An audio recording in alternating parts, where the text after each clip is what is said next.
হাসনাত আর সার্জিস কি একা আন্দোলন করছে? তারা ওই সময়টায় তাদের কি ভূমিকা ছিল, তার আগে তারা কিভাবে বঙ্গবন্ধুকে বাবা ডাকছে, শেখ হাসিনার পা চাটছে, সেটা কিন্তু বাংলাদেশের প্রত্যেকটা মানুষ জানে। এই আন্দোলনে সার্জিস হাসনাতের মতো আমরাও আন্দোলনে ছিলাম। আমি 17 দিন জেলে ছিলাম এবং তারা যেই দুঃসাহস দেখাইতে পারে নাই। হ্যাঁ, সরাসরি আমরা আমাদের নিজ নিজ আইডি থেকে লাইভ করে আমাদের দলের ব্যানার নিয়ে দুঃসাহসিকতার সাথে ওই সরকারের বিপক্ষে আন্দোলন করলাম। রংপুরবাসী একতাবদ্ধ হয়ে এর দাঁত ভাঙা জবাব দেবে। আজকের যে ঘটনাটা ঘটলো, এটা অত্যন্ত একটা সন্ত্রাসী কায়দা, সন্ত্রাসীভাবে ঘটনা করলো। হঠাৎ করে তারা এই ঘটনাটা করলো। এখন এর কাউন্টারটা এখন আর আমরা দলের নেতাকর্মীকে তো ওইভাবে আর রাখতে পারবো না। তারাও সন্ত্রাসী ভাবে তাদেরকে প্রতিহত করা যা লাগে সেটাই করবে। তো আমরা একটা রেজিস্টারভুক্ত একটা রাজনৈতিক দল, আমাদের কর্মকাণ্ড সন্ত্রাসী কর্মকাণ্ড করা নয়। আমরা স্বাভাবিক রাজনীতি করি।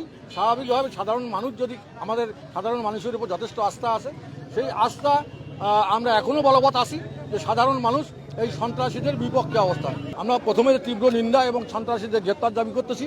পাশাপাশি আমাদের সাংগঠনিক যে কার্যক্রম সেটা আমরা বসে সিদ্ধান্ত নেব।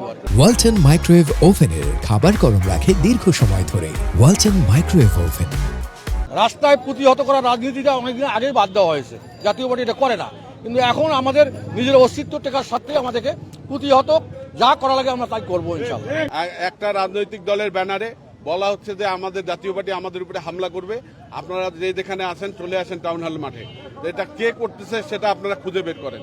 আমরা যেহেতু একটা রাজনৈতিক দল, আমরা একটা রাজনৈতিক দলকে সরাসরি আঘাত করতে পারি না বা সরাসরি একটা রাজনৈতিক দলকে আমরা কোনো রকম দোষারোপ করতে পারি না। সেটা আমরা যেটা শুনেছি আপনাদের ক্যামেরায় বন্দী আছে, আপনারা বের করেন যে কোন রাজনৈতিক দল এটার সাথে জড়িত আছে। এনসিপি এবং বৈষম্য বিরোধী ছাত্র আন্দোলন ছাড়া তার কোন রাজনৈতিক দল জড়িত আছে?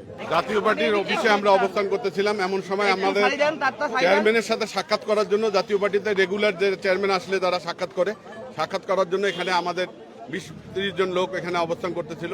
সেই সময় এনসিপি এবং আমাদের বৈষম্য বিরোধী ছাত্র আন্দোলন এবং অন্য রাজনৈতিক দল, আমরা শুনেছি যে অন্য রাজনৈতিক দলেরও এখানে সহযোগিতা আছে, তারা সকলে মিলে এসে আমাদের চেয়ারম্যানের অফিস বাসায়, জাতীয় পার্টির চেয়ারম্যানের বাসায় হামলা করেছে।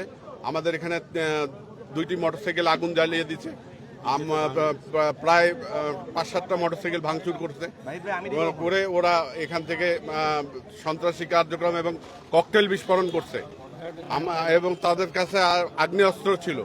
তারপর ছোড়া চাকু থেকে আরম্ভ করে দেশীয় অস্ত্র শস্ত্র সজ্জিত অবস্থায় তারা এখানে হামলা করছে। জাতীয় পার্টি সুশৃঙ্খল রাজনৈতিক দল, আমরা তারা সকলে মিলে রংপুরের মানুষের যে জনসমর্থন নিয়ে আমরা এই দল করি, আমাদের যে জনসমর্থন রয়েছে সেই জনসমর্থনে যে কোনো রাজনৈতিক দলের সাথে মোকাবেলা করার মতন জাতীয় পার্টির সক্ষমতা আছে। সেই সক্ষমতা থেকে জাতীয় পার্টি কিন্তু নিশ্চুপ। এর আগেও জাতীয় পার্টির বিরুদ্ধে মিছিল করেছে। গতকালকে আমাদের মোস্তাফিজুর রহমান মোস্তফার বিরুদ্ধে তারা 40-50 জন মিছিল করেছে। তখন আমরা পার্টি অফিসে 150 জনের মতন লোক অবস্থান করতেছিলাম। আমরা কিন্তু কোনো রকম প্রতিবাদ করিনি, প্রতিহতও করি নাই।